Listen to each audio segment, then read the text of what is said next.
반갑습니다. 저 때문에 많이 오셨죠?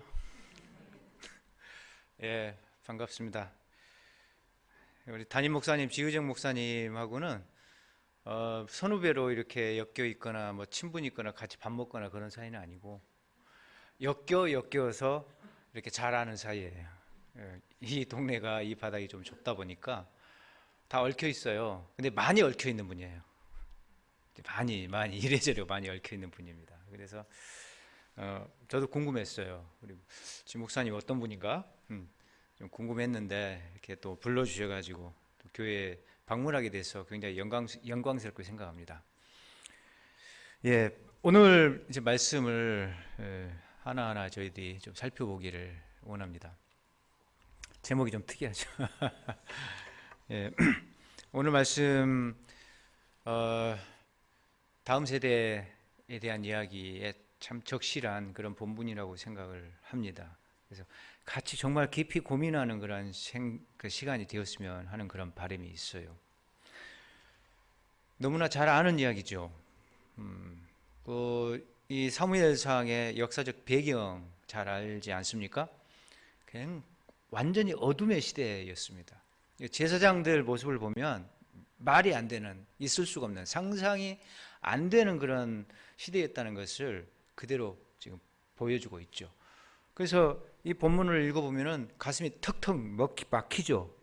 황당하니까요. 제사장들이 어떻게 이럴 수가 있는가. 그 정도로 망가진 시대였다는 것입니다. 자, 이 시대가 사사시대 아닙니까? 사사시대. 근데 사사시대는 그 사사기의 기록이에요. 사무엘상 바로 앞이 사사기, 그 룻기, 사사기, 룻기 이렇게 하는데 룻기가 중간에 껴있긴 하지만 룻기도 사사시대 배경 이야기입니다. 사사시대 때 발생했던 이야기고 그 바로 앞에 책이 사사기예요. 근데 사사기라는 것이 사사시대 이야기잖아요. 근데 사사기가 책이 그렇게 두껍지 않으니까요. 뭐 수십 년 흘러갔겠지 이렇게 생각을 해요, 다들. 그런데 300년에서 400년 정도의 긴 세월이에요. 12명의 사사가 등장하거든요. 그래서 전부 그 활약상이 다 드러나지는 않아요. 12명의 사사가 계속 등장하긴 하지만 그중에 영웅들만 기록되어 있어요. 우리가 아는 뭐 기드원, 뭐 삼손, 뭐 그런 그 아주 영웅담, 우리가 익히 잘 알고 있는 사사들 이야기가 주인공이 돼가지고 다뤄지고 있지만 12명의 사사가 이제 나오거든요. 근데 12명만 있었던 것이 아니에요. 대표 사사들만 기록되어 있습니다. 그러니까 사사가 많았고 기록되지 않는 사사들이 아주 많았고 아주 길었다는 거죠. 근데 사사 시대의 공통점을 우리가 알고 있어야 됩니다. 그냥 엉망이었잖아요. 우리가 아는 대로 지멋대로 살았다. 그 왕이 없었던 시대라 지 소견대로, 지 생각대로, 지 주관대로 나는 이게 옳다, 아니다, 나는 이게 옳다. 뒤죽박죽 살았다는 거죠. 뭔가 기준이 없고 율법이 사라진 시대, 하나님이 없는 그런 시대였습니다. 거기서 왕이 없다는 것은 인간 왕을 가리키게 해내요. 물론 인간 왕이 없으니까 질서가 안 잡혀 있다 이런 말이기도 하지만 거기서 암시되는 왕은 인간 왕이보다도 하늘 왕이에요. 하나님 없는 무법 시대. 그래서 무엇보다 하나님을 왕으로 섬기지 않고 지멋대로 살았던 그런 시대가 바로 사사시대였습니다. 그게 400년, 짧게는 300년이었어요. 그러니까 다음 세대가 없는 거죠. 매 세대가 똑같아요. 다음 세대란 존재하지 않았던 시대. 그게 다음 세대 없는 세대가 300년, 400년이 계속 이어졌다는 것입니다. 어처구니가 없습니다. 그냥 갈 때까지 간 거죠. 그런데 그 사사시대의 마지막 절정의 시기가 바로 지금 이 장면이에요. 왕이 아직 없던 시대 아닙니까? 사무엘이 등장하니까 아직 사울 왕이 세워지기 전이고 다윗 왕이 군림하기 전이단 말이죠. 그러니까 무슨 말이에요? 왕이 아직 없던 사사시대 막바지 시대라는 이야기입니다. 그래서 사무엘상의 첫 번째 앞부분의 장면은 사사시대 최고 마지막 시기인데 타락이 최고조에 최절정에 이른 그런 시기였습니다. 그럼 완전히 끝까지 간 거죠. 그런 시기가 지금 바로 오늘 역사적 배경이라고 할 수가 있는 것이죠. 딱 보니까는 제사장들만 봐도 금방 우리가 한눈에 그 시대가 어떠했는지 금방 알 수가 있지 않습니까? 자, 오늘 보면 제사장들이 했던 일을 가만 보면 황당해요. 쭉 본문을 살펴봤지만은 깡패 짓을 하고 있잖아요. 그래서 엘리의 아들들은 행실이 나빠 여호와를 알지 못하니라라고 돼 있는데, 행실이 나쁘다는 말이 옛날 성경, 우리 지금 현재 보고 있는 성경 말고 우리가 지금 책꽂이에다 꽂아놓고 아깝게 여러 가지 기록했던, 우리가 오래 봐왔던 성경 있잖아요. 이건 개역 개정판이고 한글 개역 성경. 거기는 불량자라 이렇게 돼 있어요. 불량자라. 쉽게 말하면 불량배라는 거죠. 그 번역이 아주 더 좋아요. 그 번역이 더 좋아. 불량배라는 거죠. 불량배. 이놈들은 불량자였어요. 행실이 나빠는 조금 부드럽게 번역을 해준 것이고 불량배였어요. 쉽게 말하면 깡패, 양아치, 건달 뭐 이런 걸 다 붙일 수 있는 사람, 그런 녀석들이었습니다. 그러니까 여호와를 알지 못했다겠어요. 여호와를 알지 못했다는 것은 여호와에 대한, 하나님에 대한 관심이 없다는 것이에요. 그러니까 하나님에 대한 지식이 부족하다는 것이 아니에요. 우리가 하나님 어떤 분인지 막 공부해보고 내 지식이 짧다 이런 게 아니라 무시. 그게 알지 못했다는 이야기예요 지금. 그러니까 당연히 하나님을 두려워함이 없지요. 그러니 이렇게 깡패짓을 하면서 살 수밖에 없습니다. 자, 엘리 아들들은 어떤 깡패짓을 했는지 보세요.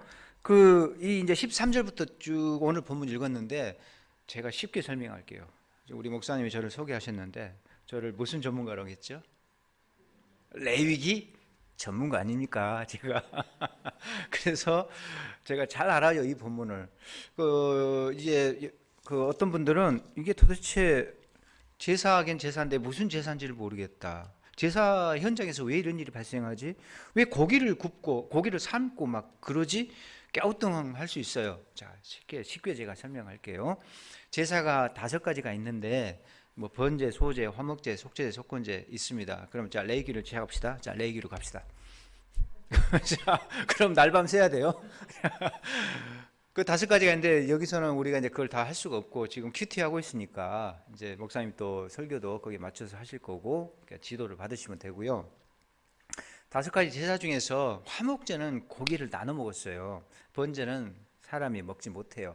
다 하나님 앞에 다 독상으로 다 올려 바치는 것이 번제고, 화목제는 그런데 하나님한테 이렇게 그 번제 내가 이렇게 독상 받았으니까 화목제는 내가 맛만 볼게 조금만 바쳐라 해요 하나님이. 그래서 일부만 바쳐요. 그 기름 덩어리, 내장 기름 덩어리째 막 나와요. 그 기름 덩어리하고 거기에 딸려 나오는 콩팥 2쪽, 조그마한 콩팥 2쪽 있어요. 그거하고 딱 한 토막 정도만 이렇게 바쳐요. 됐다 하고 하나님이 그걸 받으시고 그것만 이제 제단에 태우게 되어 있습니다. 그리고 하나님이 갖다 너네들 실컷 나눠 먹어라. 나눠 먹는 제사가 화목제입니다. 잔치 제사, 불고기 파티 하는 제사가 쉽게 말하면 화목제예요. 그러니까 이것을 이제 나눠 먹는 거죠. 그때 제사장 몫이 정해져 있습니다. 제사장 몫은 이게 가슴하고 이 오른쪽 뒷다리였습니다. 그걸 가져가면 돼요. 그러니까 제사장 몫은 딱 정해졌으니까 그걸 떼서 그것만 가져가면 되는데 오늘 이 장면은 그게 아니에요. 다 필요 없고 자기 이제 부하를 시켜서, 그 부하가 이제 사환이죠. 그 사환이라고 돼 있죠.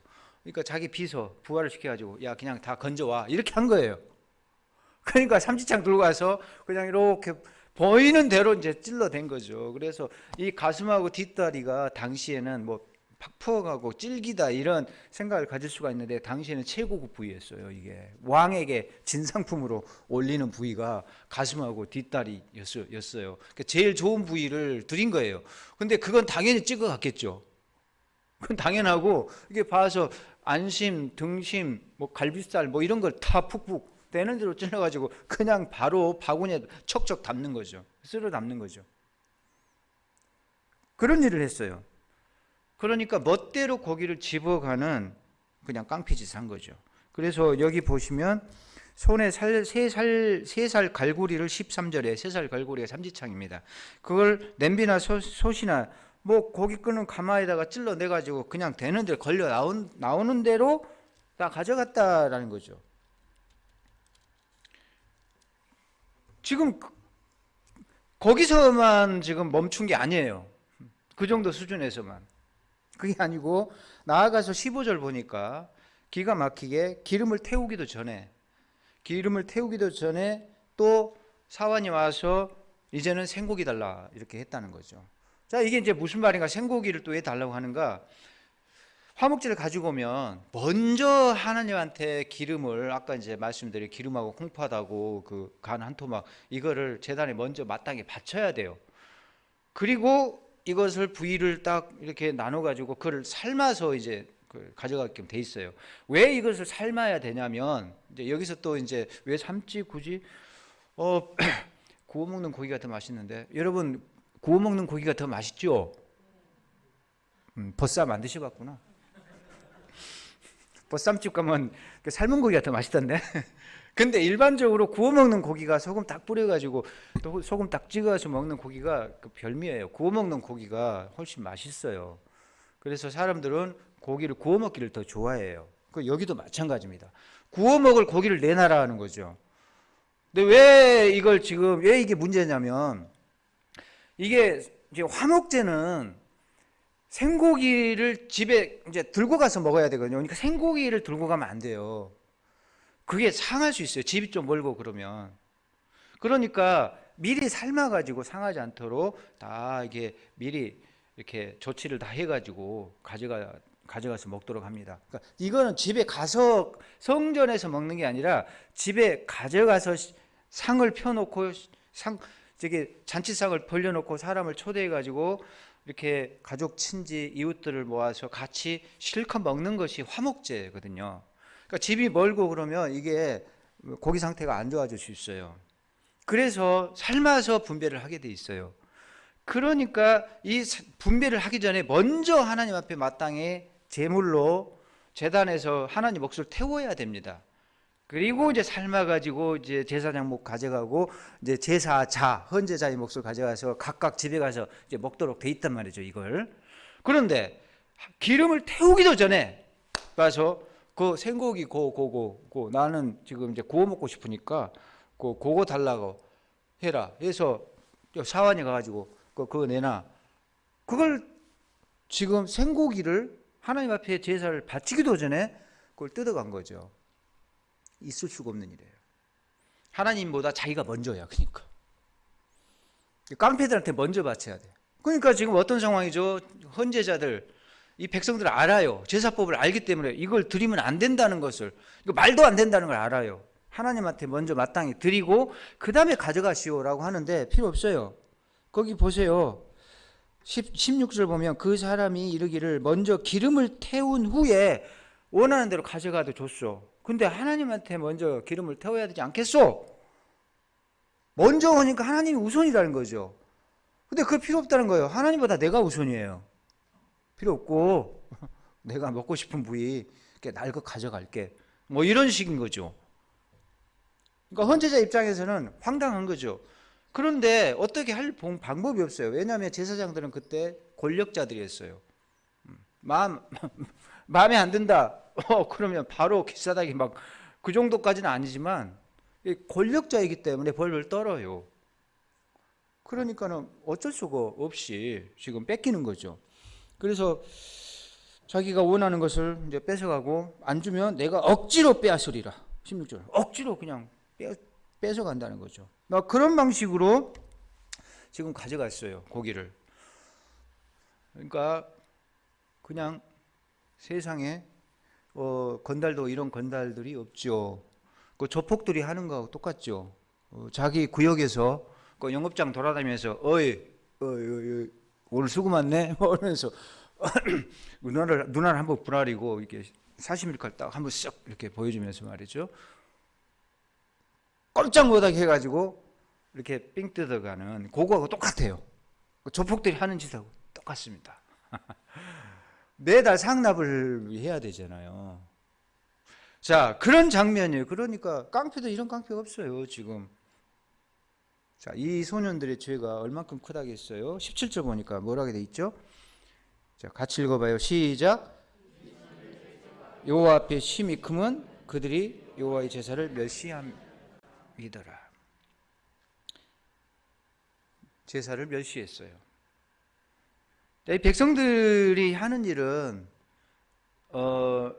제사장들이 시킨 대로 신앙생활 잘하고 예배 잘 드리고 제사 잘 드리면 돼요. 근데 제사장들이 이런 식이니까 백성들도 망가지는 거죠. 어쩔 수가 없어요. 제사장들은 백성들을 뭐가 거룩하고 속되고 뭐가 정결하고 부정하고 이런 것을 잘 분별해서 가르쳐야 될 책무가 있어요. 그걸 가르치고 그거 안 돼요. 요거는 합격. 이렇게 해서 잘 지도해야 돼. 정결하고 부정하고 이쪽이 정결하고 부정하니까 자, 성스럽고 속된 것 뭐 이렇게 잘 가르쳐야 되거든요. 지도 편달을 잘 해야 되는 책무가 제사장들한테 있었다는 이야기죠. 그런데 제사장들이 이러니까 뭐 지도가 되겠어요? 영적인 지도가 교육이 되겠습니까? 안 되는 거죠. 그러니까 무엇보다도 2장 17절을 보시면, 자, 2장 17절 자막 한번 띄워주세요. 같이 읽어보겠습니다. 시작.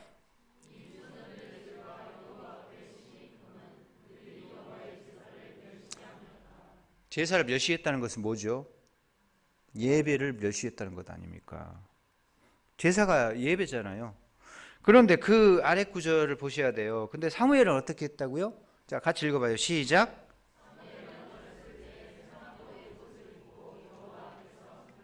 정반대죠.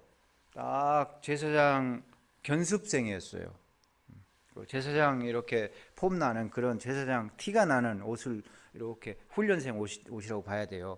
저기 세마포 옷이 정규 복장이라고 보시면 안 돼요. 아직 제사장 아닙니다. 훈련생들도 저런 비스무리한 옷을 입었던 것 같아요.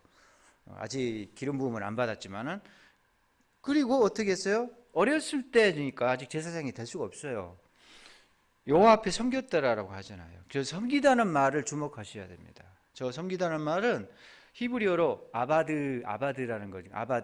아바드가 뭐냐면은 이렇게 모시다, 시중들다 그런 뜻입니다. 무슨 뜻이에요? 하나님께 시중들었다. 무슨 뜻이죠? 그게 예배예요. 예배란 말이 거기서 나왔어요. 우리말 예배, 히브리어로 아바드란 단어, 아보드에서 왔어요. 아보드. 거기서 온 단어가 예배란 뜻이에요. 그럼 뭐예요? 섬기는 일이에요. 예배가 뭐냐? 하나님을 모시고 섬기는 일입니다. 지금 여러분들은 예배를 드린다는 것은 하나님을 섬기는 그런 행위예요, 지금. 그러니까 지금 결국 사무엘은 정반대로 예배를 잘 드렸던 아이였다라는 이야기입니다. 자, 깡패예요, 하나는. 한쪽은 깡패고 양아치고 한쪽은 예배자예요. 완전히 대조가 되죠. 자, 상황이 이런 상황이란 말이죠. 그래서 사무엘은 영적으로 잘 자라고 예배 잘 드린 사람이고, 엘리의 두 아들은 그냥 완전히 망가져서 건달 제사장으로 불량배로 예배를 망가뜨리고 있고 멸시하는 그런 영적 지도자들이고 말이죠. 우리가 이 대조를 잘 주목해야 됩니다. 자, 그런데 왜 이들이 뭐 이렇게 되었을까? 원인을 우리가 추적할 필요가 있는데요. 자, 이걸 보려면 이제 앞뒤 이 1부터 4장까지를 두루 한번 살펴볼 필요가 있어요. 자, 이 상황이 지금 영적으로 이렇게 어두운 시대다 보니까 지금 하나님 말씀이 완전히 끊겼어요. 그래서 3장 1절을 보세요.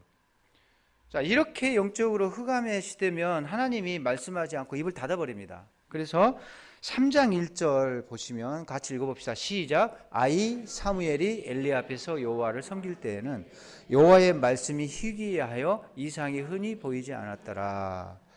그러니까 엘리 앞에서 사무엘이 지극정성으로 하나님께 예배를 잘 드릴 때 그때는 하나님 말씀이 끊겼다는 거죠.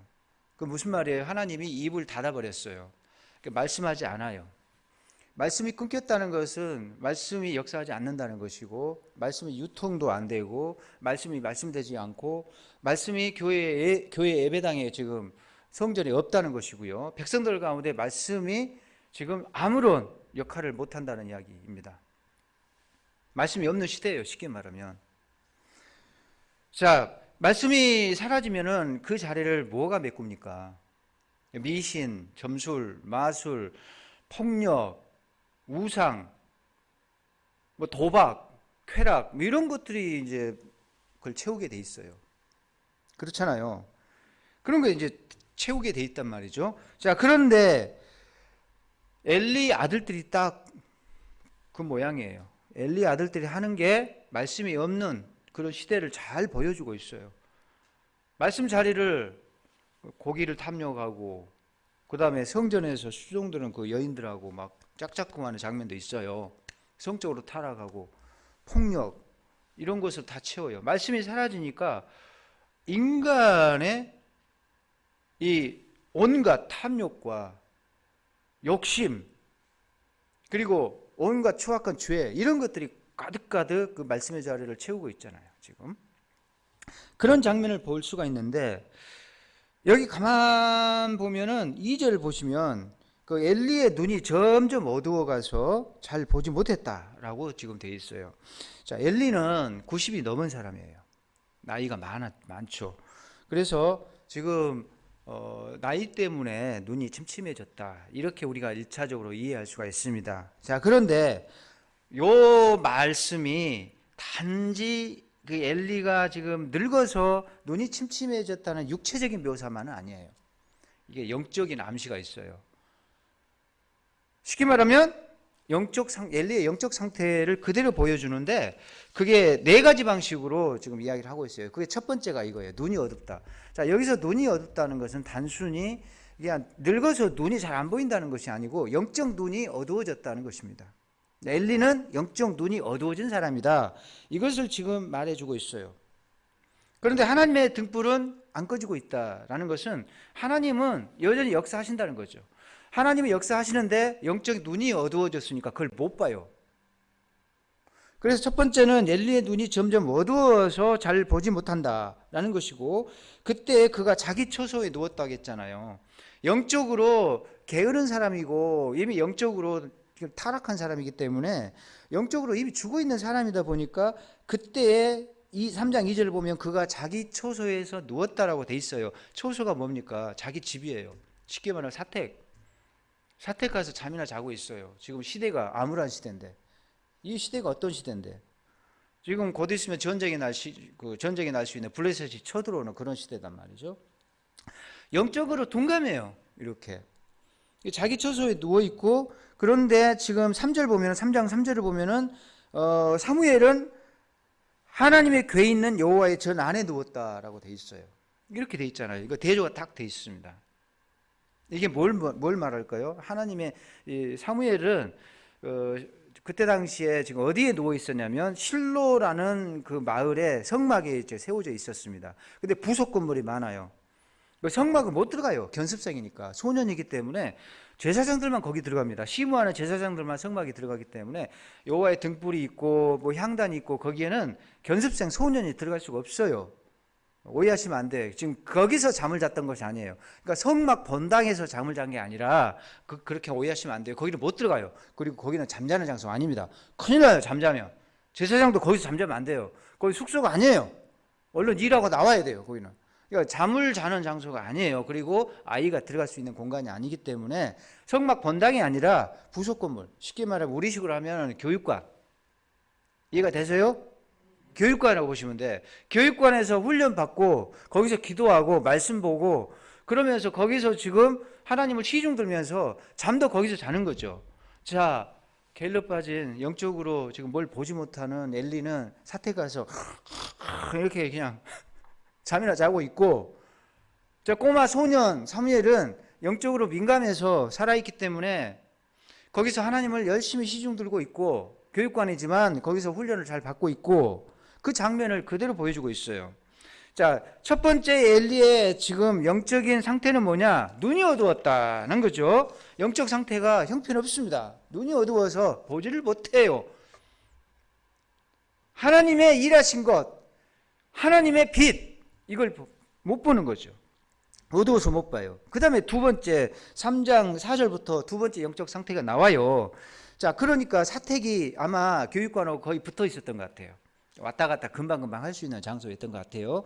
그런데 지금 그때 하나님이 드디어 지금 닫으신 입을 이제 여십니다. 드디어 침묵을 깨뜨리셔요. 사무엘아, 사무엘아, 이렇게 부르시는 거죠. 그 장면이 지금 4절이에요. 이게 지금 300년, 400년 만에 처음으로 지금 하나님께서 말씀하시는 장면이라고 보시면 돼요. 오랫동안 말씀하시지 않으신 분이, 물론 사사시대에 중간중간 말씀하셨을 수도 있어요. 사사들에게 중간중간 말씀하실 수도 있어요. 근데 어쨌든 간에 오랜 장기가 지금 입을 닫고 계셔요. 그 기간이 50년, 100년이 뭐 넘을 수도 있어요. 뭐 300년까지 아니어도 장기간 침묵하신 하나님이 드디어 침묵을 깨뜨리십니다. 사무엘아, 사무엘아 이렇게 부르잖아요. 여호와께서 사무엘을 부르시는지라. 드디어 지금 말을 하기 시작하셨어요. 이게 역사적인 순간입니다. 놀라운 순간이에요. 입을 닫으신 하나님이 말문을 여셨다는 것은 뭘 의미하죠? 하나님이 드디어 본격적으로 일을 하시고 움직이기 시작했다는 거죠. 아멘? 말씀이 사라지면 하나님의 역사가 없습니다. 하나님이 말씀하시면 하나님의 역사가 시작됩니다. 할렐루야. 여러분에게도 이 말씀이 살아 움직여야 돼요. 그러니까 말씀을 봐야 돼요. 그래서 그 말씀이 나를 막 감동시키고 나를 끌어가고 나를 변화시키고 그런 역사가 일어나야 될 줄로 믿습니다. 말씀이 하시는 거예요. 하나님 말씀이. 자, 그러니 지금 말씀이 지금 주어지기 시작했으니까 하나님의 새로운 역사가 시작되는 것이죠. 자, 새벽이 이제 밝아오기 시작합니다. 새로운 시대가 열립니다. 누구와 더불어?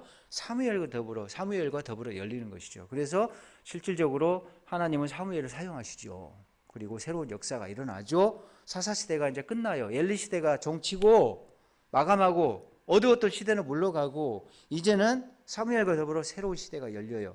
그래서 사울 때는 잠정적으로 좀 힘들었지만 초대왕을 실패했지만 다윗이 예비됩니다. 다윗 시대가 다가오고 있어요. 누가 더불어요? 사무엘과 더불어. 자, 이 장면, 그래서 결정적인 장면이에요. 지금 역사의 전환점입니다. 이 순간이 사무엘을 부르신 순간이 이스라엘 역사, 인류의 역사가 지금 확 바뀌는 엄청난 역사적인 순간입니다. 불렀어요. 그러니까 지금 사무엘이 대답했습니다. 예, 내가 여기 있나이다 하고 지금 대답을 했는데 지금 사무엘은 아직 소년이잖아요. 듣기는 하지만 귀는 열려 있고 분별력은 있고 영적으로 민감하지만은 아직은 판단력이 좀 부족하죠. 아직 어리니까. 그래서 엘리 제사장님이 부른 줄 알았어요. 집에서 와가지고 밖에서 사무엘아 부른 줄 알고 거기 보면 달려갔다고 나와요. 자, 그래서 엘리에게로 5절 보세요. 달려가서 사택으로 갔겠죠. 바로 옆에. 저 제사장님, 엘리 제사장님 저 부르셨어요? 라고 한 거죠. 저 왔습니다. 그러니까 엘리가 자다가 봉창 두들기는 소리 하고 있는데 갑자기 왜 그러지?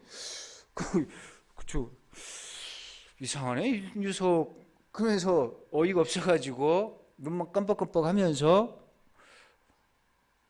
얘가 갑자기 정신이 조금 이상한 애 상태가 하면서 얘야 나는 안 불렀어 그냥 돌아가라 라고 하니까 지금 다시 그가 가서 누웠다 라고 돼 있잖아요. 다시 교육관으로 간 거죠. 자, 여기서 지금 두 번째 엘리의 영적 둔감함이 나타나잖아요. 못 들었어요. 근데 사무엘은 들었어요. 사무엘은 하나님의 음성을 들었는데 엘리는 못 들었다는 것은 뭐냐? 사택 가서 지금 잠을 자고 있다는 것도 문제지만 계속 분명히 엘리에게 말씀하시는데 귀가 지금 닫혀 있기 때문에 그 말씀을 못 들었다고도 볼 수가 있는 거죠. 안 열리는 거예요, 지금. 하나님께서 입을 닫는 것도 있지만 말씀하고 싶어도 귀를 딱 닫고 있으니까 안 들리는 거죠. 그러니까 엘리는 들을 귀가 없어요. 들을 귀가. 사무엘은 들을 귀가 있었어요. 두 번째 지금 엘리의 영적 상태는 첫 번째는 눈이 어두웠다. 영적인 눈이 어두웠다. 두 번째는 영적인 귀가 어두웠다. 하나님 말씀을 듣지 못하는 사람이었다. 라는 것을 여기서 알 수가 있습니다. 자, 이 일이 3번 반복돼요. 세 번째 됐을 때 엘리가 이거 뭔가 있구나 라고 그때 알아요. 그러니까 엘리가 굉장히 둔하죠. 세 번째 갔을 때야 이제 그걸 눈치챘으니까 굉장히 둔한 사람이라는 걸 알 수 있어요. 그런데도 엘리는 아들들보다는 기본을 한 사람이었다는 거죠. 아들들은 갈 때까지 가고 막 지들 마음대로 하지만 그래도 엘리는 선이 딱 있어요. 이거 하나님 말씀이구나. 거기까지는 알아요. 그래서 자기에게 떨어진 말씀은 아니지만 소년 사무엘에게는 하나님의 말씀이 떨어지고 있구나라는 걸 알고 가서 뭘 하는지 귀 쫑긋하고 잘 들어라 라고 시키잖아요. 그래서 듣고 가서 엘리한테 그대로 하나님이 주신 말씀을 그대로 받아서 엘리에게 지금 들은 대로 이야기를 해줍니다. 다 전달해요. 그걸 다 지금 말씀의 어떤 그 도구로서 지금 사무엘이 충실하게 하나님의 말씀 받아가고 계속 전달을 해주는 그런 일을 이제 시작하는 거예요. 이제부터 시작을 해요. 말씀 받아서 엘리야한테 전하고 이제 앞으로 말씀 받아서 백성들에게 전합니다. 그대로 전합니다. 그 일을 지금 시작을 하는 거죠. 그 말씀의 도구가 돼요. 말씀의 통로가 되고 있어요. 말씀의 통로가 되고 있어요. 사무엘은 그런 사람이에요. 그런데 엘리는 말씀의 통로가 되지를 못하고 있잖아요. 이게 막혀있기 때문에. 자, 이것을 우리가 볼 수가 있다는 거죠. 그래서 이 엘리는 그 정도 수준에서 멈췄어요. 딱 그 정도였어요. 자, 기본기를 한 것 같은데 제사장은 기본기에 머물면 안 돼요. 그 이상으로 가야지. 그래도 가서 말씀 들으라고 하네. 뭐 기본은 돼 있네라고 생각을 할 수 있는데 제사장이 그 정도 수준 가지고는 안 되죠. 어떻게 백성들을 이끕니까? 안 되는 거죠. 그래서 지금 그 엘리를 가만 보면 기본은 하는 사람이기 때문에 앞에 자기 아들들이 막 그렇게 양아치 짓을 했을 때 선을 넘어가니까 그 선 넘어간 것에 대해서 지금 야단을 치는 장면이 거기 2장 보면 나와요. 자, 2장 22절 보면은 그 동침했다. 이 성막에서 수종도는 그 일하는 여인들하고 막 짝짝꿍하고 불미스러운 일을 했다는 것을 엘리가 들어요. 백성들은 다 소문이 나서 난리가 났어요 지금. 그래서 엘리 귀까지 들어갔어요 그게. 그래서 엘리가 그 아들들이 동침하였다, 여인들과 동침하였음을 듣고 그들에게 이르되 내가 너희의 이 악행을 모든 백성에게 듣고 있다. 그러니까 백성들한테 소문이 다 웅성웅성 다 지금 다 소문이 나 있습니다. 내가 다 듣고 있다 이 녀석들아. 그러면서 아들들아 그러지 말라 그리하지 말라 내게 들리는 소문이 좋지 않다. 너희가 여호와의 백성으로 범죄하게 하는도다. 백성들도 뭐 제사장들이 저러니까 뭐 우리라고 뭐 별일 있겠어? 백성들도 똑같이 지금 그 제사장들이 그걸 망가진 만큼 백성들 똑같이 뭐 이런 행동을 하고 있다라고 지금 암시가 되고 있잖아요. 백성들로 하여금 범죄하게 하는도다. 자, 그런데 25절 보세요. 기본은 알아요. 하나님을 그래도 나름대로 두려워할 줄 아는 사람이에요. 사람이 사람에게 범죄하면 하나님이 심판하시려니와 만일 사람이 여호와께 범죄하면 누가 그를 위하여 간구하겠느냐 라고 야단치면서 너희들이 하나님이 심판하면 막을 방법이 없다. 이것까지 알아요. 그런데 말 안 듣잖아요. 그들이 자기 아버지의 말을 듣지 아니하였으니. 아니 하나님 말도 안 듣는 이 친구들인데 하나님도 없는데 하나님도 안중이 없는 친구들인데 아버지 말을 왜 들어요? 그렇잖아요. 아버지 말 안 들어요. 하나님도 무시하는데 아버지야 뭐 당연히 뭐 그냥 무시를 할 수밖에 없죠. 멸시할 수밖에 없습니다. 자, 그런데 거기에 뭐라고 하시냐면 하나님이 여호와께서 그들을 죽이기로 뜻하셨음이니라. 그러니까 죽을 짓을 하고 있어요 지금. 이제는 죽을 날만 기다리고 있는 그런 폐륜적 행동을 계속 지금 포인트 정립하고 있습니다. 계속 포인트 정립하고 있어요. 자, 그래서 죽이기로 작정하셨다라는 것이죠. 엘리 수준은 여기까지였어요. 자, 여기서 우리가 봐야 될 것은 엘리는 기본을 한 것처럼 보이지만 사실은 기본도 안 된 사람이에요. 지금 눈이 어두웠어요. 귀가 어두워요. 볼 것을 보지 못하고 들을 것을 듣지 못하는 그런 영적으로 형편없는 사람이라는 것을 알 수가 있어요. 아이들을 지금 자녀들을 야단쳤지만요. 주목하셔야 될 것은 동침한 사실만 갖고 야단을 쳐요. 자, 그가 생각하는 선은 거기까지 했어요. 근데 하나님은 그 선이 아니에요. 앞에 고기 삥 뜯어 먹는 거, 요게 심각한 문제거든요. 그거는 냅둬요. 야단 안 쳐요, 지금. 자, 그래서 우리가 4장으로 가면 하나님께서 이거 지금 거기 바로 이어서 2장에 보시면 하나님께서 경고대로 저주를 내려요. 심판을 선고합니다. 너네 집안은 끝. 이렇게 돼요. 이렇게 말씀하셔요. 거기 27절부터 그게 심판 선고예요. 쉽게 말하면 너희 집안은 땡이다 이거예요. 지금 엘리 집안은 끝났다는 그 심판 선고를 합니다. 그래서 곧 너희들은 다 죽는다라고 지금 경고하십니다. 머지않아 두 아들도 죽고 너희 집은 이제는 몰락이다라고 이제 말씀하셨어요. 그 대가예요. 죄의 대가로 이제 하나님이 심판을 예고하셨습니다. 그 심판이 어디서 실현되냐면 4장 이제 가면은 실현돼요. 자, 무슨 일이 발생하죠? 블레셋이 쳐들어와요. 블레셋이 드디어 우려했던 거죠. 그 이웃에 그 힘센 블레셋이 쳐들어왔는데 그냥 완전히 싹쓸이 하고 있어요. 쫙 전쟁 붙었는데 완전히 이스라엘이 패배를 하는 거죠. 이길 수가 없어요. 자, 근데 그때는요, 전쟁 나면 언약궤를 들고 나가는 전쟁 규칙이 있었습니다. 근데 그게 율법에 나와 있는 전쟁 규칙이에요. 전쟁 나면 이스라엘 백성은요, 총칼을 들기 전에 언약궤를 제사장들이 먼저 메고 앞장서서 나가요. 그리고 군인들이 뒤에 따라와요. 이게 전쟁 규칙이었어요. 그게 뭘 의미하죠? 이게 하나님이 전쟁의 제일 총사령관으로 진두지휘하셔야 된다는 거죠. 나를 따르라. 하나님이 총사령관으로 군대를 끌고 간다는 거죠. 법궤가 그 하나님의 이 사령관의 일종의 그 오늘날로 하면은 그 본부, 사령관, 뭐 이런 사령관의 어떤 본부라는 그런 개념이라고 보시면 돼요. 그래서 하나님이 제일 앞장서 가시고 나를 따르라라고 하는 거죠. 그래서 가마꾼들이 이 법궤를 제일 앞에 끌고 가서 딱 이제 자리에 놓고 그 다음에 진격 돌격 앞으로 하면은 이제 병사들이 가잖아요. 그런 개념이에요. 그래서 거기에 전쟁터에 두고 이제 병사들이 쫙 전쟁터에 가서 이제 칼질하고 막 창으로 찌르고 이렇게 와 하면서 전쟁을 하는 거죠. 이게 이때 당시에 전쟁하는 규칙이었어요. 그러니까 법궤가 먼저 나가요. 그러니까 법궤를 들고 나갔어요. 율법에 나와 있는 전쟁 수칙이기 때문에 전쟁 수칙대로 법궤 들고 나간 거죠. 자, 법궤를 들고 나갔는데 어떻게 됐죠? 전쟁이 지금 어떻게 됐냐면 블레셋 사람들한테 완전히 격파당해요. 그리고 법궤를 빼앗기고 맙니다. 자, 이런 어처구니 없는 일이 발생이 됐어요. 자, 그런데 4장 13절에 보니까 이게 지금 엘리의 세 번째 상태가 나와 있어요.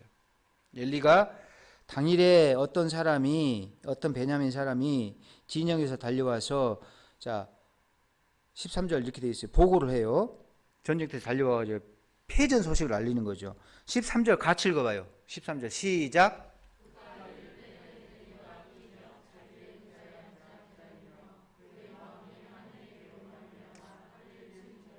그 사람이 성읍에 들어오매 알림에 온 성읍이 부르짖는지라. 자, 이렇게 돼 있잖아요. 자, 법궤를 가져갔는데 왜 졌을까요? 한번 생각해 보셨어요. 하나님이 함께 가셨는데 왜 졌을까요? 자, 우리가 착각할 수 있어요. 아, 그때 엘리의 두 아들은 전쟁터에 나갔네. 그리고 법궤를 들고 나갔네. 그때는 믿음이 좋았네. 라고 생각할 수가 있어요. 착각입니다. 이 친구들은 법궤를 마법 상자라고 생각했어요. 알라딘 램프, 수리수리 마수리 그는 뻥하고 거인 하나가 나와가지고 막 전부 다 그냥 물리치고 말이죠. 무슨 하나님을 그런 존재로 생각했어요, 이 친구들이. 그러니까 자동으로 승리가 보장될 거라고 생각했어요. 이게 법궤만 가져가면 이것만 있으면은 승리는 우리 것. 이렇게 착각을 했어요. 그건 믿음이 아니에요. 그는 완전히 맹신과 착각, 미신이에요, 미신. 일종의 미신이에요, 미신. 이건.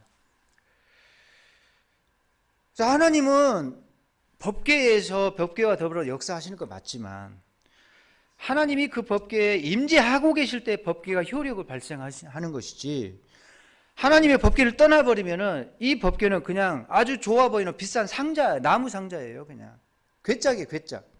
좀 값이 나가는 괴짝에 불과합니다. 하나님이 떠나면 아무런 그 효력을 발생할 수가 없어요. 자, 이해하셨죠? 바로 그것 때문에 진 거죠. 마법 상자라고 생각하고 막 미신적인 그런 생각으로 그걸 들고 나갔지만 하나님이 안 계시는데 당연히 지죠. 그러니까 하나님이 없으시니까 뭐 법궤 이거 아주 좀 비싸 보이는 상자에 불과하니까 그냥 들고 가버리는 거죠. 하나님 거기 안 계셔요. 그리고 이 법궤가 블레셋 군인들한테 뺏겨가지고 그 다곤 신, 그 블레셋 신이 다곤이란 신이에요. 그 다곤 신상 있잖아요. 그 앞에 딱 전리품으로 챙겨놨어. 이 녀석이 여호와라는 녀석입니다. 포로로 잡아온 거죠. 자기 대빵신한테. 이 녀석이 옆 동네 이스라엘의 여호와라는 놈인데 여기 지금 결박시켜서 지금 잡아왔습니다. 거기 딱 놔둔 거죠. 거기 놔둔 거예요. 그러니까 여호와가 패배하고 다곤이 이겼어요. 고대의 전쟁은 신들의 전쟁입니다. 우리 신이 센가 보자. 너네 신이 센가 보자. 한번 붙어보자. 신들의 전쟁이라는 개념이 있었어요. 그러니까 다곤 신이 이겼다는 거죠. 여호와는 포로로 잡아왔다는 거죠. 이런 개념이 있었어요. 근데 그때까지 하나님이 거기 안 계셨잖아요. 왜? 지금 아까 말씀드렸죠. 법궤를 떠난 상태라고. 자, 그런데 그날 밤 무슨 일이 발생했죠? 그날 밤 하나님이 다시 돌아오셨어요. 법궤. 그러니까 무슨 일이 발생된 거죠? 하나님이 그냥 다곤의 목을 쳐버리죠. 할렐루야. 그날 밤 다곤의 목이 부러지고 넘어져 버립니다. 왜 이런 일이 발생되죠? 하나님이 다시 법궤에 돌아오셨기 때문에. 그래서 하나님이 법궤에 임재하시면 법궤가 능력을 발휘하고 법궤가 효력을 갖게 되고, 하나님이 떠나버리면 아무 쓸데없는 물건이 되어버립니다. 교회도 마찬가지입니다. 예배당 건물이 아무리 좋아도 성령이 안 계시면 그럼 그냥 뽀대가 있어 보이는 빈 껍데기 건물에 불과해요. 아무리 시설이 좋아도 그냥 인간의 잔치에 불과해요. 아멘. 근데 조금 볼품 없어도 건물이 조금 격이 좀 떨어져 보여도 우리가 열심으로 하나님 앞에 기도하고 성령이 그 자리에 임재하시면 역사하실 줄로 믿습니다. 여러분의 가정에서도 마찬가지입니다. 부자냐 가난한 자 이게 중요하지 않아요. 큰 집에서 사느냐 작은 집에서 사느냐 이게 중요하지 않아요. 그건 껍데기예요. 껍데기. 하나님이 떠나면 아무 필요 없는 거예요. 이거는. 할렐루야. 하나님이 임재하셔야 됩니다. 심지어 법궤라도 하나님이 임재하셔야지 법궤가 법궤답게 되는 것입니다. 그래서 지금 법궤를 빼앗겼어요. 법궤는 그냥 고급진 그 나무 상자에 불과한 것이 되어버렸기 때문에 이방의 오랑캐 족속들이 그걸 들고 가버린단 말이죠. 어처구니가 없어요. 그래서 두 아들은 당연히 전사하고 그거를 지금 들어요. 엘리가 그것을 지금 어디서 들었어요? 제가 13절을 주목하셔야 하는데 세 번째 지금 엘리의 영적 상태가 여기 나와요. 그가 이럴 때 지금 전령이 와서 지금 패전 소식을 말해주기 위해서 도착했을 때 4장 13절 그가 이럴 때 엘리가 어디에 있다고 했어요? 길 옆 자기의 의자에 앉아 있었다. 아니 군인들이 전쟁터에 나갔으면 국가 운명이 지금 간당간당 풍전등화 어떻게 될지 모르는 그런 절박한 순간이면 백성의 지도자 되는 백성의 가장 큰 어르신 되는 대제사장이 마땅히 성전에 올라가서 기도하고 있어야 될 건 아닙니까? 아멘? 근데 뭐 하고 있어요? 동네 어귀 밖에서 통계 안절부절 못하면서 소식을 듣고 있어요. 그것도 의자에 앉아서. 자, 그 동네 그 어귀 밖에 길 옆에서 앉아 있을 수 있어요. 거기 있을 수 있어요. 있을 수가 있는데 거기에서 길바닥에서 기도하고 있어야죠. 성전인 아닐망정, 성막은 아닐망정 거기서 길바닥에 앉아서 주여 도와주시옵소서. 우리가 잘못했습니다. 막 하면서 통에 잡아가고 하나님의 이 도우심을 기도하는 그런 기도를 마땅히 거기서 길바닥 일망정하고 있어야 되는데 의자에 떡하니 앉아 있어요. 지금 이게 말이 안 되잖아요.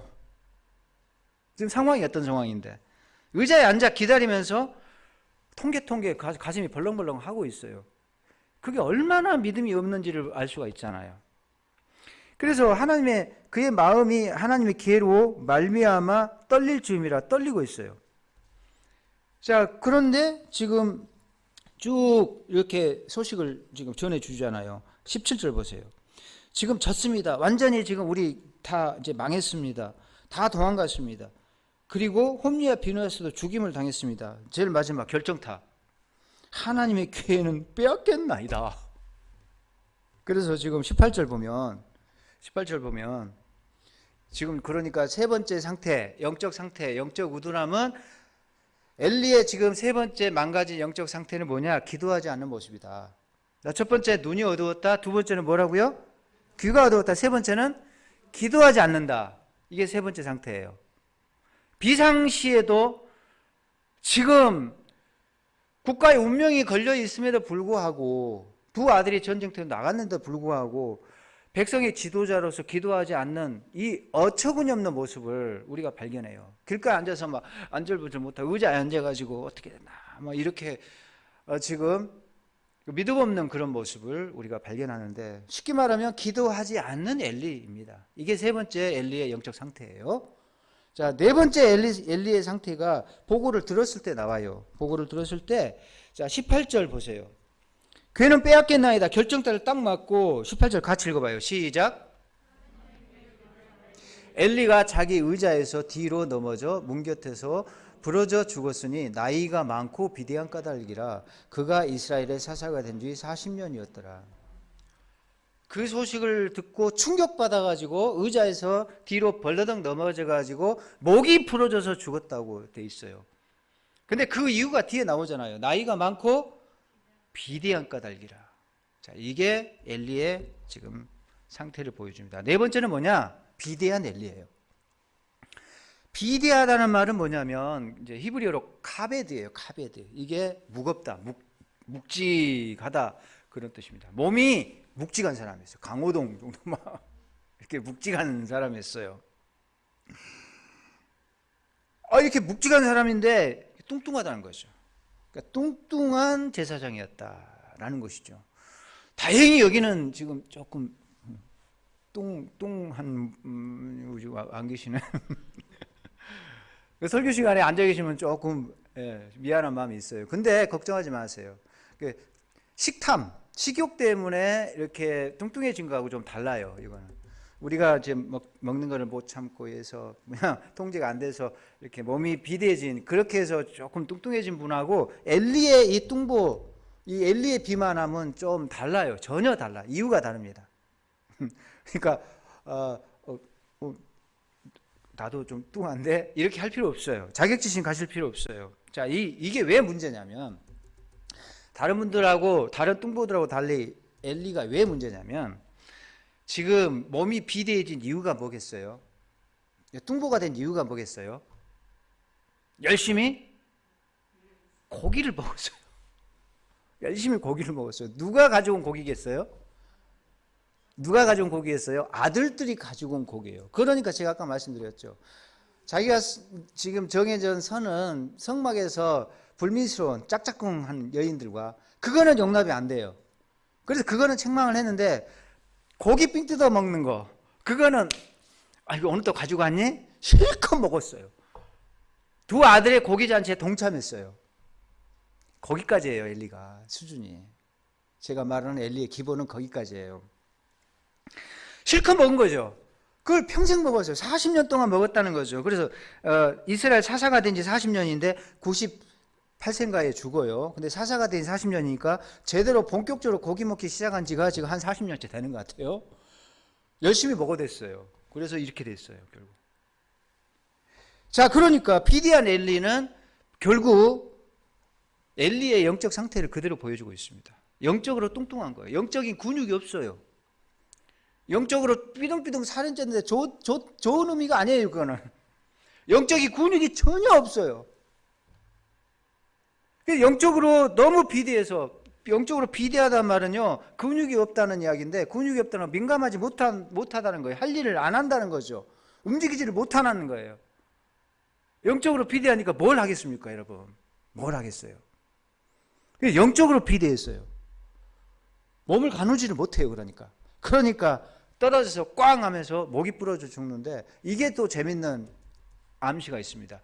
결국은 엘리의 몸은 40년간 좀 죄송합니다. 처먹은 그 고기 덩어리예요. 그 몸은 그가 먹은 고기 덩어리의 총합이에요. 결국 그가 먹은 고기에 깔려 죽은 거예요, 지금. 이해가 되셨어요? 그가 잔뜩 먹어온 그 고기 덩어리에 결국 깔려 죽은 거예요. 하나님은 결국 고기로 엘리를 심판하신 거예요. 그가 먹어왔던 그 고기로 엘리를 심판하신 셈이에요, 결국. 꽝 하면서 그 고기에 무게에 눌려서 목이 부러져 지금 즉사했다는 거죠. 자업자득입니다. 자업자득. 그러니까 지금 여기서 비대한 엘리에게서 우리는 영적 우둔함, 영적인 게으름 이런 것을 우리가 발견할 수가 있습니다. 네 번째 엘리의 영적 상태예요. 눈이 어두워서 못 봤죠. 귀가 어두워서 듣지는 못했죠. 기도를 하지 않았죠. 영적으로 비만했죠. 둔감했죠. 자, 여기서 우리가 엘리의 상태를 쭉 살펴봤는데 어이가 없죠. 그러니 아들들은 당연하죠. 아버지가 그러니까 아들들은 더 망가지는 거죠. 자, 여기서 우리가 잘 보셔야 돼요.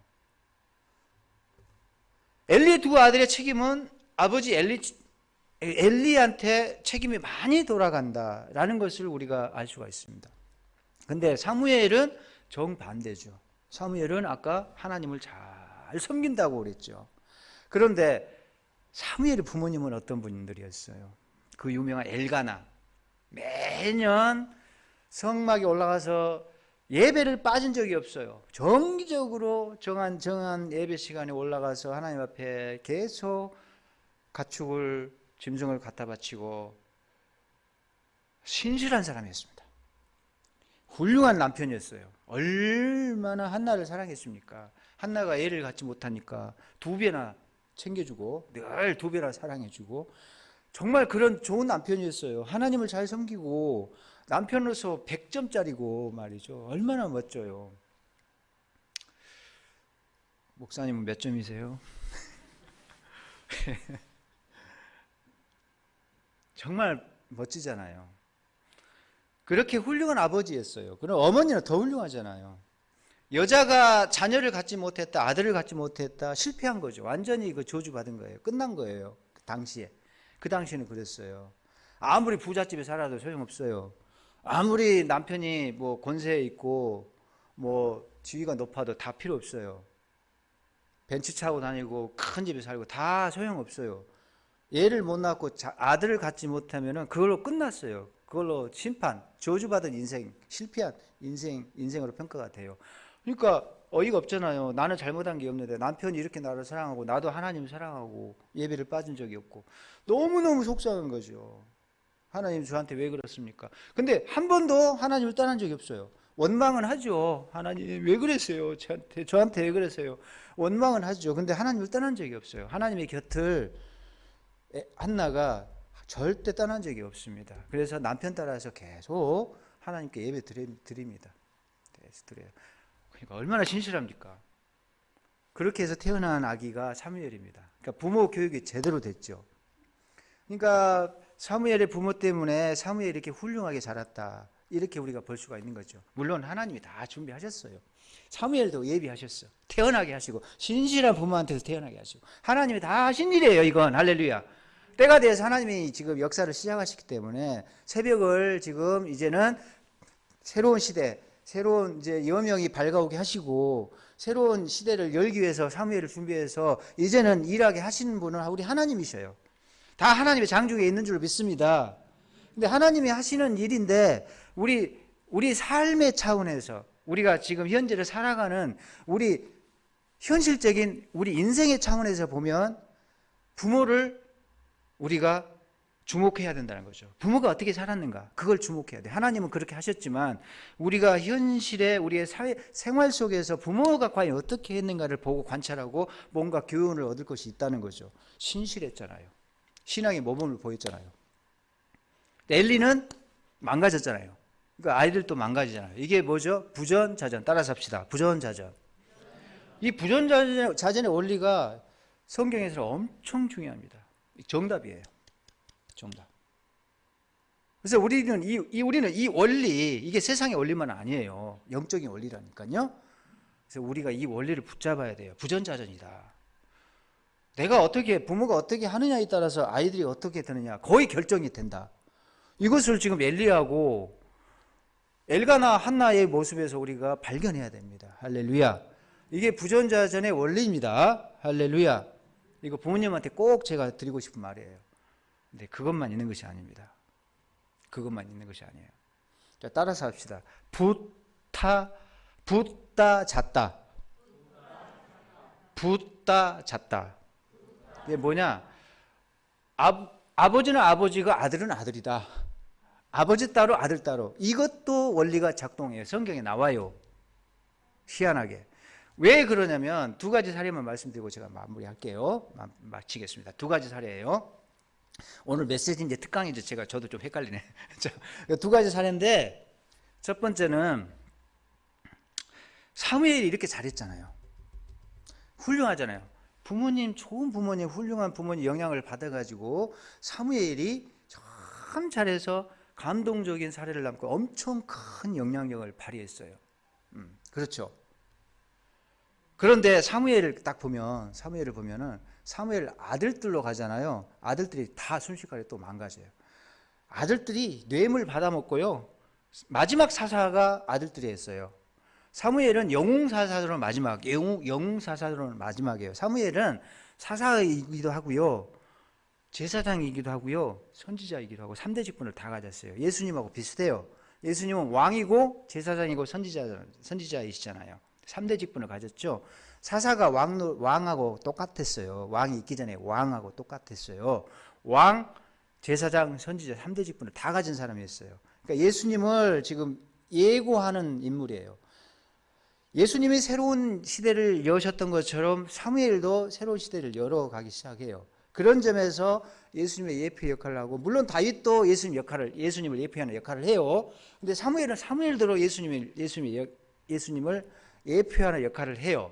근데 영웅사사로 마지막에 했는데 그 아들 때 가서 아들 사사들 뒤에 가면 한 6장쯤 가면은 백성들한테 뇌물 받고 삥 뜯어먹고 양아치 똑같은 건달짓을 해요. 그러니까 사람 힘으로 안 되는 것이 있습니다. 그렇게 사무엘이 훌륭한 분인데 아들은 자기 마음대로 또 안 돼요. 안 돼요. 자, 여러분, 그래서 하나님이 하실 영역이 있어요. 우리가 그 부분은 내어드려야 됩니다. 자녀가 내 힘으로 안 되는 부분이 있어요. 여러분, 그렇죠?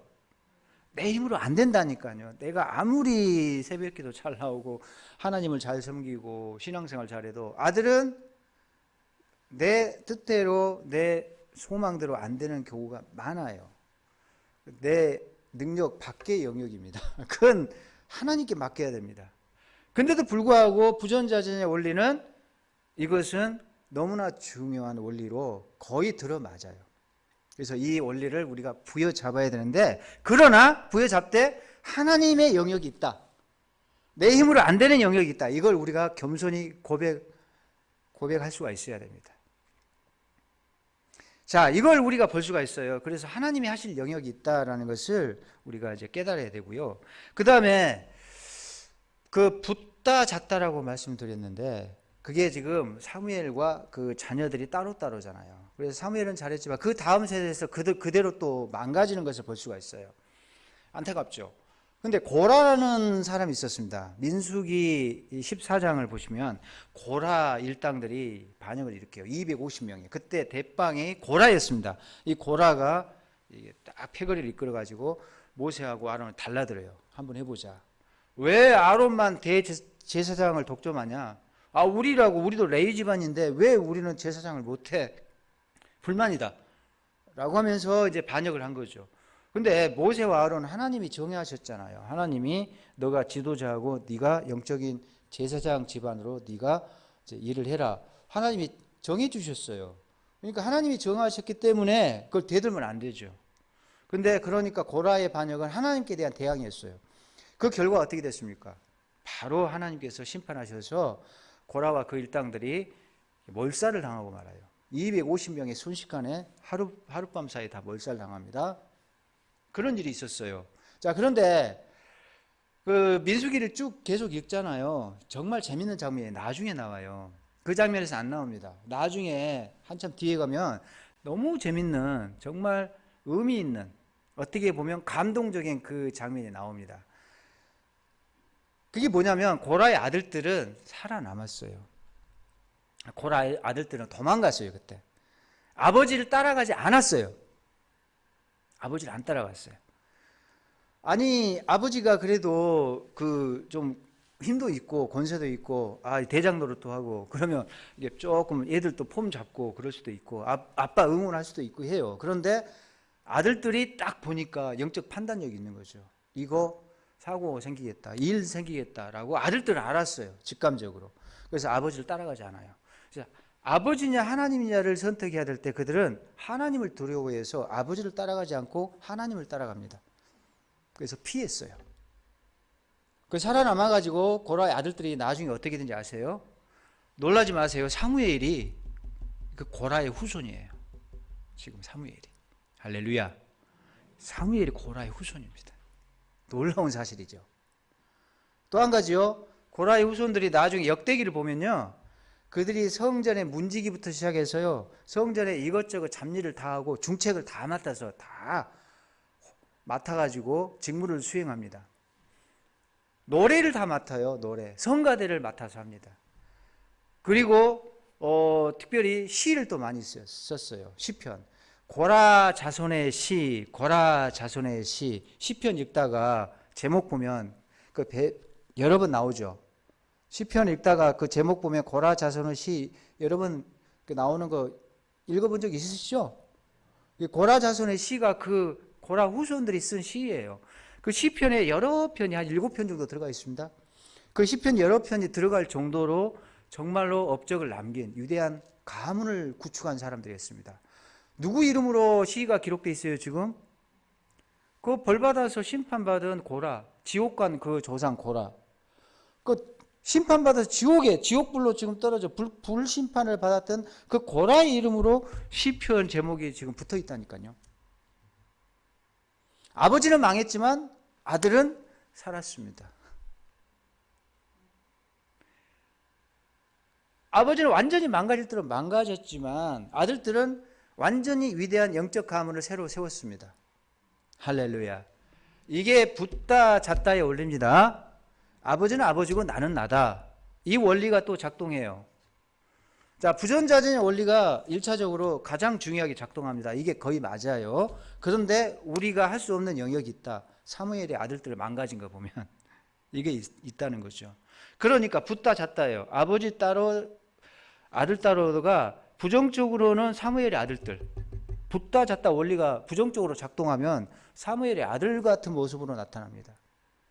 자, 붙다 잤다의 원리가 긍정적으로 적용되면 고라의 후손과 같은 아름다운 모습으로 나타납니다. 그러니까 결국 이제 무슨 말이냐? 부전자전의 원리가 정말 중요한데, 그러나 하나님은 또 동시에 붙다 잤다의 원리로 역사를 끌고 가신다. 우리를 사용하신다. 여러분들을 또 사용하신다라는 것입니다. 그래서 부모들은 부전자전의 원리를 붙잡으셔야 돼요. 할렐루야.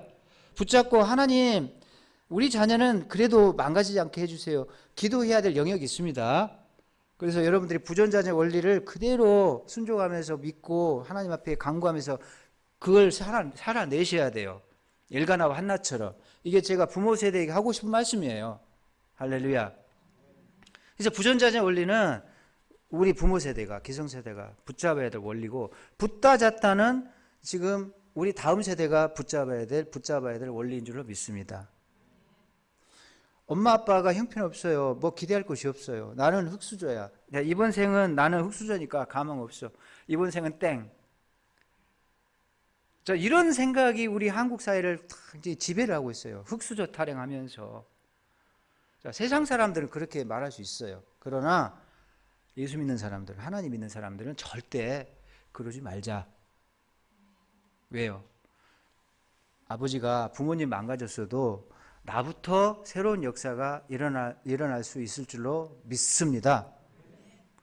나부터 정신 차리고 자라면은 나를 통해서 놀라운 역사가 일어나고 새로운 영적 가문이 구축될 줄로 믿습니다. 고라 후손의 가족이, 그 고라 후손들이 그 영적 가문을 위대하게 세웠어요. 여러분도 붓다 잣다의 원리를 따라서 엄마 아빠가 형편없고 기대할 것이 전혀 없다 손 치더라도 우리 집안은 이리 봐도 저리 봐도 흑수임에도 불구하고, 그러나 하나님께서 나에게 역사하시면 나도 고라 자손처럼 위대한 가문을 세울 수 있는 거구나, 이 확신을 우리 다음 세대, 자녀 세대는 가져야 될 줄로 믿습니다. 이게 바로 붓다 잣다의 원리입니다. 여러분, 부모들은 부전자전의 원리를 부여잡읍시다. 자녀된 우리는 탓하지 말고 나부터 잘하면 하나님이 나를 통해서 역사하시는구나, 새로운 가문이 세워지는 것이구나, 나를 사용하시는 것이구나 라는 그런 믿음을 가지고 붓다 잣다의 원리를 부여잡고 하나님 나를 사용해 주시옵소서 라고 기도하는 다음 세대, 또 자녀 세대가 되기를 주의 이름으로 축원드립니다.